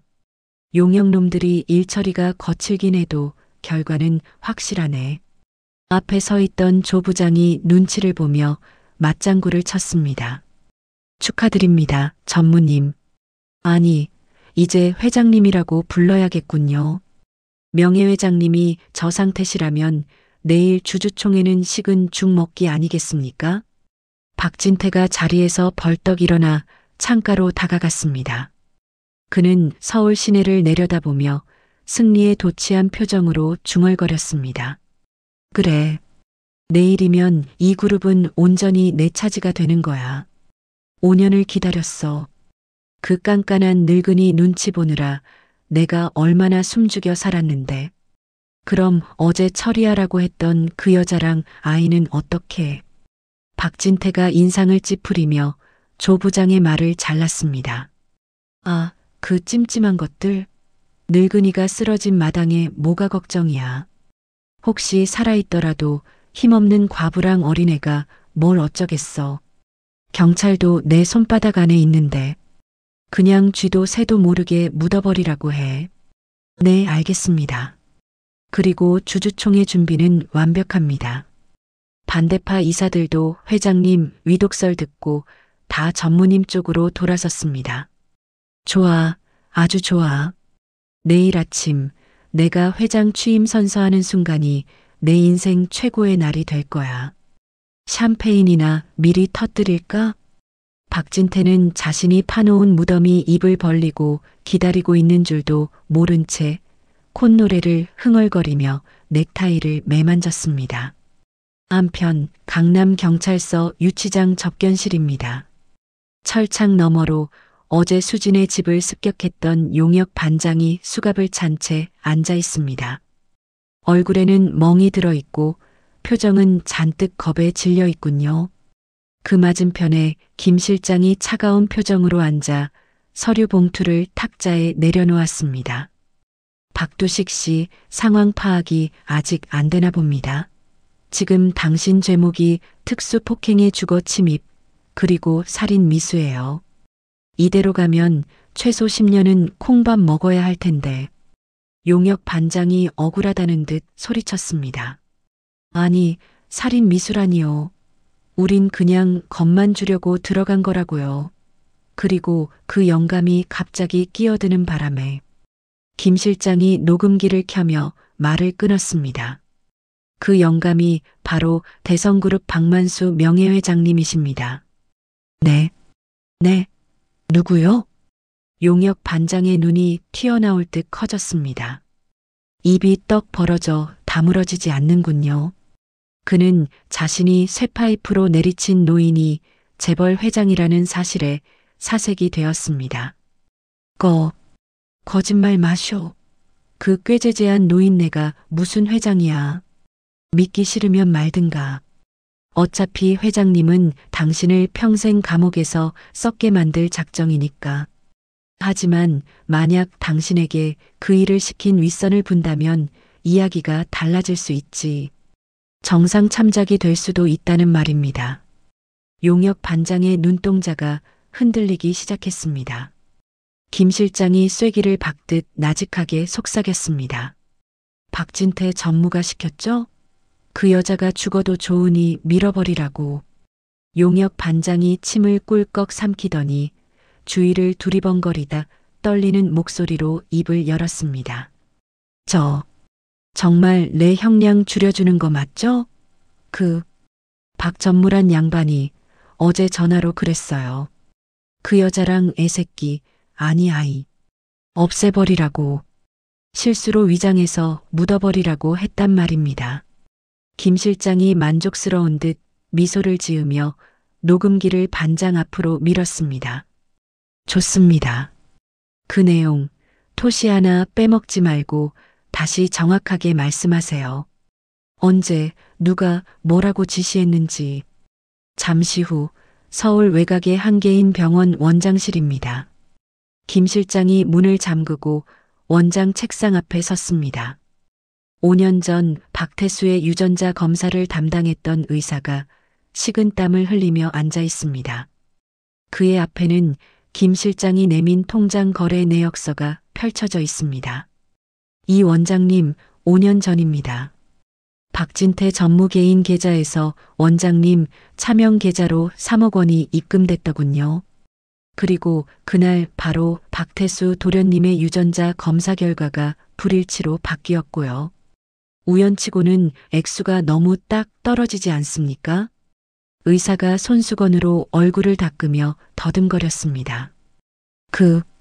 그건 빌린 돈입니다. 그리고 검사 결과는 기계 오류였을 수도 있고. 김 실장이 책상을 쾅 내리치며 소리쳤습니다. 닥치세요. 기계 오류. 3억 받고 한 사람의 인생을, 한 가정을 파탄낸 게 기계 오류입니까? 지금 회장님이 모든 사실을 알고 계십니다. 당신 의사 면허 박탈당하고 감옥 가고 싶어? 아니면 지금이라도 사실대로 불고 선처를 호소할 거야. 의사가 와들와들 떨며 무릎을 꿇었습니다. 잘못했습니다. 살려주십시오. 그때 전무님이 협박을 하셔서, 안 그러면 병원 문 닫게 만들겠다고 하셔서 어쩔 수 없었습니다. 그럼 쓰세요. 박진태가 사주해서 검사 결과 조작했다고. 자필로 쓰고 지장 찍으세요. 당장. 김 실장이 종이와 펜을 던져주자 의사는 덜덜 떨리는 손으로 자술서를 써내려가기 시작했습니다. 김 실장은 그 모습을 지켜보며 주머니 속에 핸드폰을 꺼내 박만수에게 문자를 보냈습니다. 모든 증거 확보했습니다. 회장님, 그날 밤 병실에 불이 꺼지고 달빛만이 비치고 있습니다. 박만수는 침대에서 내려와 창가에 서 있습니다. 그의 뒤에는 말끔하게 다림질된 최고급 양복이 걸려 있습니다. 내일 아침 그가 다시 세상 밖으로 입고 나갈 전투복입니다. 수진이 휠체어를 밀고 다가와 박만수의 등 뒤에 섰습니다. 아버님, 내일 많이 힘드실 텐데 주무셔야죠. 박만수가 뒤를 돌아보며 수진에게 부드럽게 말했습니다. 잠이 안 오는구나. 내일이면 우리 우주 이름을 떳떳하게 세상에 알릴 수 있다고 생각하니 가슴이 벅차서 말이다. 박만수의 시선이 잠든 우주에게 머물렀습니다. 세상 모르고 새근거리는 아이의 얼굴이 평화로워 보입니다. 수진아, 너도 내일 단단히 마음먹어야 한다. 사람들이 수군거릴 수도 있고 박진태 그놈이 발악을 할 수도 있어. 하지만 절대 기죽지 마라. 내 뒤에는 내가 있고 진실이 있어. 수진이 결연한 표정으로 고개를 끄덕였습니다. 네, 아버님. 저 더 이상 도망치지 않아요. 우주를 위해서라면 악마랑 싸워서라도 이길 거예요. 5년 전처럼 당하고만 있지는 않을 겁니다. 박만수가 흐뭇한 미소를 지으며 휠체어 손잡이를 잡았습니다. 그래, 그게 내 며느리지. 자, 이제 그만 쉬자꾸나. 내일 아침 해가 뜨면 대성그룹의 진짜 주인이 누구인지 똑똑히 보여주러 가야지. 박만수의 눈빛은 어둠 속에서도 형형하게 타오르고 있었습니다. 마치 사냥을 앞둔 늙은 호랑이처럼 그는 숨을 고르며 마지막 결전을 준비하고 있었습니다. 창밖에는 폭풍우가 몰아치기 전에 고요함처럼 무거운 정적이 서울의 밤을 짓누르고 있었습니다. 이제 날이 밝으면 거짓의 성을 쌓아 올린 박진태의 운명은 모래성처럼 무너져 내릴 것입니다. 박만수가 주먹을 불끈 쥐었습니다. 기다려라, 박진태. 내 놈이 뿌린 대로 거두게 해주마. 대성그룹 본사 대강당, 수백 명의 주주와 기자들이 장내를 가득 메우고 있습니다. 여기저기서 터지는 카메라 플래시 소리와 웅성거리는 소음으로 강당 안은 시장통처럼 시끄럽습니다. 단상 중앙에는 임시 주주총회 및 신임 회장 취임식이라는 거대하고 화려한 현수막이 걸려 있군요. 말끔한 연미복을 차려입은 박진태가 단상 위로 올라가 마이크를 잡았습니다. 그는 짐짓 슬픈 표정을 지으며 침통한 목소리로 연설을 시작합니다. 존경하는 주주 여러분, 어제 저희 그룹의 정신적 지주이신 박만수 명예회장님께서 불의의 사고로 쓰러지셨습니다. 현재 의식불명 상태로 의료진조차 마음의 준비를 하라고 합니다. 박진태가 손수건을 꺼내 눈가를 찍어내는 신용을 하자 객석 곳곳에서 탄식이 흘러나왔습니다. 하지만 손수건 뒤에 가려진 박진태의 입꼬리는 비릿하게 올라가 있습니다. 비통한 마음을 금할 길이 없으나 회사는 멈출 수 없기에 제가 피눈물을 머금고 회장직을 승계하여 그룹을 이끌어가려 합니다. 주주 여러분의 동의를 부탁드립니다. 동의합니다. 박진태 전무가 적임자입니다. 미리 매수해둔 이사들이 큰 소리로 바람을 잡자 분위기는 순식간에 박진태의 추대 쪽으로 쏠리기 시작했습니다. 박진태가 회심의 미소를 지으며 의사봉을 집어들었습니다. 그럼 이의가 없는 것으로 알고 의결하게. 쾅! 그때였습니다. 굳게 닫혀있던 강당의 거대한 양쪽 문이 천둥 같은 소리와 함께 활짝 열렸습니다. 모든 사람의 시선이 일제히 입구로 쏠렸습니다. 역광을 받으며 서 있는 세 사람의 실루엣이 보입니다. 휠체어에 앉은 노인, 그리고 그 휠체어를 미는 젊은 여자와 작은 꼬마 아이입니다. 장내가 찬물을 끼얹은 듯 조용해졌습니다. 누구야? 박진태가 눈을 가늘게 뜨고 입구를 노려보았습니다. 휠체어에 앉아있던 노인이 벌떡 일어섰습니다. 지팡이도 없이 꼿꼿하고 당당한 자세로 걸어 들어오는 사람은 바로 박만수 명예회장이었습니다. 그의 옆에는 정장을 차려입은 수진과 나비넥타이를 맨 우주가 당당하게 걷고 있습니다. 박만수가 쩌렁쩌렁한 목소리로 외쳤습니다. 누가 내 허락도 없이 장례식을 치르고 있나?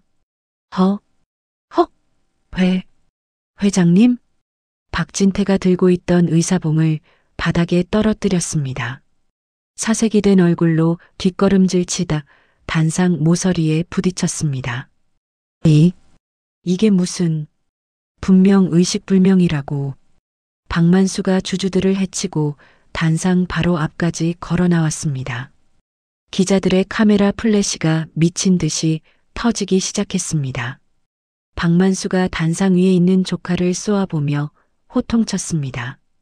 내 놈 눈에는 내가 귀신으로 보이느냐? 아니면 내가 죽기를 그토록 바랐던 게냐? 아닙니다. 그럴 리가요. 쾌차하셨다니 다행입니다. 큰아버지. 박진태가 억지 웃음을 지으며 수습하려 했지만 덜덜 떨리는 다리는 감출 수가 없습니다. 박만수가 단상 위로 올라가 마이크를 뺏어들었습니다. 그리고 객석을 향해 정중하게 고개를 숙였습니다. 주주 여러분, 소란을 피워 죄송합니다. 하지만 오늘 이 자리에서 여러분께 꼭 소개해야 할 제 진짜 후계자가 있어 이렇게 왔습니다. 박만수가 손짓하자 수진이 우주의 손을 잡고 단상 위로 올라왔습니다. 수천 개의 눈동자가 작은 꼬마 우주에게 집중되었습니다. 박만수가 우주를 번쩍 안아 올리며 말했습니다. 이 아이는 5년 전 세상을 떠난 제 아들, 고 박태수의 유일한 혈육이자 제 친손자 박우주입니다. 장내가 술렁이기 시작했습니다. 친손자라고? 아들이 있었어? 박태수 이사한테 숨겨둔 자식이 있었단 말이야? 박진태가 얼굴이 불그락푸르락해져서 소리쳤습니다.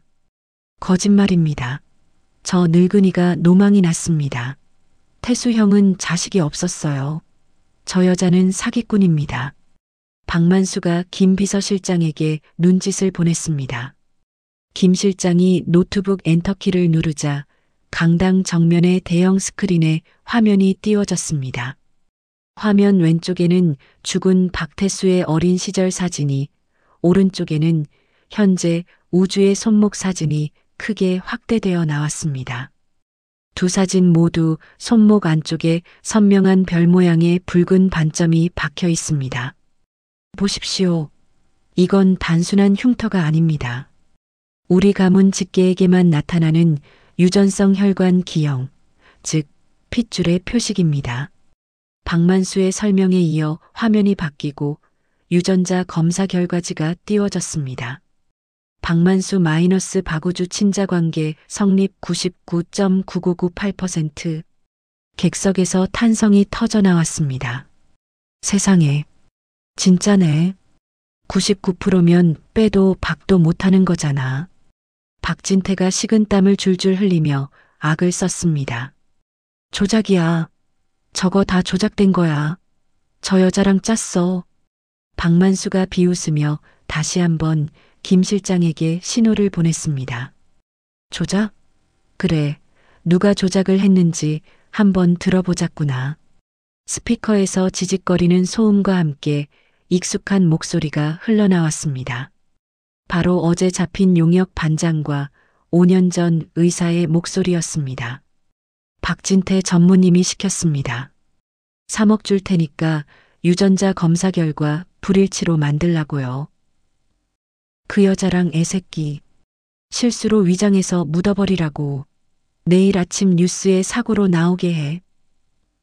박진태의 목소리가 강당 전체에 울려 퍼지는 순간 박진태는 다리에 힘이 풀려 주저앉고 말았습니다. 기자들은 특종을 잡았다는 듯 셔터를 눌러댔고 주주들은 야유를 퍼부었습니다. 저런 천하의 몹쓸 놈. 조카랑 재수 씨를 죽이려고 해? 살인마가 회장이 되겠다고? 당장 끌어내려. 수진이 마이크 앞으로 다가가 떨리지만 단호한 목소리로 말했습니다. 5년 전 저는 저 사람의 모함으로 뱃속의 아이와 함께 쫓겨났습니다. 남편을 잃은 슬픔도 모자라 불륜녀라는 누명까지 썼습니다. 하지만 이제 진실이 밝혀졌습니다. 우리 우주는 자랑스러운 박태수 씨의 아들입니다. 수진의 눈물 섞인 호소에 장내는 숙연해졌습니다. 박진태가 바닥을 기어서 도망치려 했습니다. 하지만 이미 출동해 있던 검찰 수사관들이 들이닥쳐 박진태의 앞을 가로막았습니다. 박진태 씨 살인 교사 및 사문서 위조, 특정 경제범죄 가중처벌법 위반 혐의로 긴급 체포합니다. 이거나 내가 누군 줄 알아. 이건 함정이야. 큰아버지, 한 번만 봐주세요. 수갑이 채워진 채 끌려가며 박진태가 애원했지만 박만수는 차갑게 고개를 돌렸습니다. 내 핏줄을 건드린 대가다. 감옥에서 평생 내 죄를 뉘우치거라. 박진태가 처절한 비명을 지르며 끌려나갔습니다. 소란이 정리된 뒤 박만수는 다시 우주를 안고 단상 중앙에 섰습니다. 그는 우주의 작은 손을 들어 올리며 선언했습니다. 오늘부로 저는 경영 일선에서 물러납니다. 제 전 재산의 절반은 사회에 환원하고 나머지 지분은 제 손자 박우주에게 상속하되 성인이 될 때까지 전문 경영인에게 맡길 것입니다. 이것이 제 마지막 결정입니다. 우레와 같은 박수 소리가 강당을 가득 채웠습니다. 우주가 고사리 같은 손으로 할아버지의 눈물을 닦아주며 속삭였습니다. 할아버지, 이제 나쁜 아저씨 없어진 거야? 그럼 이제 우리 우주 괴롭히는 사람은 아무도 없단다. 수진도 벅차오르는 감동에 박만수의 손을 꼭 잡았습니다. 세 사람은 쏟아지는 축복 속에서 서로를 마주보며 환하게 웃었습니다. 1년 후 서울역 무료 급식소 앞입니다. 태수재단 사랑의 밥차라는 새 간판이 반짝거리고 있습니다. 오늘은 급식소 리모델링 오픈 기념 잔치가 열리는 날입니다. 앞치마를 두른 박만수가 땀을 흘리며 떡을 나눠주고 있습니다. 예전의 초라한 행색이 아닌 인자하고 여유 넘치는 모습입니다. 자, 많이들 드십시오. 오늘 떡은 제가 쏘는 겁니다. 아이고, 회장님. 매번 이렇게 퍼주셔서 어떡해요. 노숙자들이 넙죽절을 하며 떡을 받아갑니다. 한쪽에서는 수진이 밝은 얼굴로 국을 푸고 있습니다. 다리는 완벽하게 나았고 얼굴에는 붉은 생기가 돕니다. 이제는 재벌가 며느리 티가 나지만 여전히 소탈하게 봉사하는 모습이 아름답습니다. 엄마, 나도 도울래. 어느새 훌쩍 자란 6살 우주가 식판을 들고 달려왔습니다. 통통하게 살이 오른 볼과 반짝이는 눈망울이 사랑스럽습니다. 우주가 할아버지 옆에 서서 고사리 손으로 숟가락을 놓아줍니다. 할아버지, 힘들지? 내가 어깨 주물러 줄까? 박만수가 하던 일을 멈추고 우주를 와락 끌어안으며 껄껄 웃었습니다. 허허, 우리 강아지가 효자네, 효자야. 할아버지는 우리 우주만 보면 힘이 불끈 솟는다. 박만수가 우주의 손목을 어루만졌습니다. 그곳에는 여전히 붉은 별 모양의 반점이 선명하게 빛나고 있었습니다. 하지만 이제 그 자국은 슬픔이나 오해의 상처가 아닌 사랑과 핏줄을 이어준 축복의 증표가 되었습니다. 수진이 다가와 두 사람의 입에 시루떡을 하나씩 넣어주었습니다. 두 분 그만 꽁냥거리시고 이것 좀 드세요. 배고프시죠? 우주가 떡을 오물오물 씹으며 해맑게 웃었습니다. 헤헤, 맛있다. 할아버지, 나 이제 배 안 고파요. 진짜 행복해요. 박만수의 눈가가 촉촉해졌습니다. 그는 하늘을 올려다보며 마음속으로 아들에게 말을 건넸습니다. 태수야, 보고 있느냐? 내 아들이 이렇게 예쁘게 컸다. 너도 이제 편히 쉬거라. 내가 이 아이들 평생 웃게만 해주마. 따사로운 햇살이 급식소 마당을 비추고 세 가족의 웃음소리가 골목 가득 울려 퍼졌습니다. 멀고 험한 길을 돌아 다시 만난 핏줄. 그 끈끈하고 위대한 사랑이 만들어낸 기적 같은 하루가 그렇게 저물어가고 있었습니다. 박만수가 우주를 목마 태우고 수진이 그 뒤를 따르며 집으로 향하는 뒷모습 위로 따뜻한 노을이 내려앉았습니다. 오늘의 이야기 어떠셨나요? 5년이라는 긴 세월 동안 오해 속에 떨어져 지냈지만 결국 핏줄의 끌림은 그 어떤 방해 공작으로도 끊을 수 없었습니다. 죽은 아들의 흔적을 손자의 손목에서 발견하고 오열하던 할아버지의 모습, 그리고 위기의 순간 온몸을 던져 가족을 지켜낸 그 사랑이 참으로 가슴 뭉클하게 다가왔습니다. 재벌 회장이라는 높은 자리보다 사랑하는 며느리, 손주와 함께 무료 급식소에서 떡을 돌리는 박만수 할아버지의 미소가 훨씬 더 행복해 보였던 건 저뿐만이 아니겠지요? 우리네 삶에서 진정한 보물은 돈이나 명예가 아니라 지지고 볶더라도 함께 따뜻한 밥 한 끼 나눌 수 있는 가족이라는 사실을 다시금 깨닫게 됩니다. 오늘 하루 곁에 있는 가족에게 고맙다, 사랑한다, 따뜻한 말 한마디 건네보시는 건 어떨까요? 여러분의 가정에도 우준의 가족처럼 비 온 뒤 땅이 굳어지는 단단한 행복이 깃들기를 진심으로 기원합니다. 이야기를 끝까지 들어주신 분이 계시다면 잘 들었다고 댓글 하나만 남겨주세요. 감사합니다.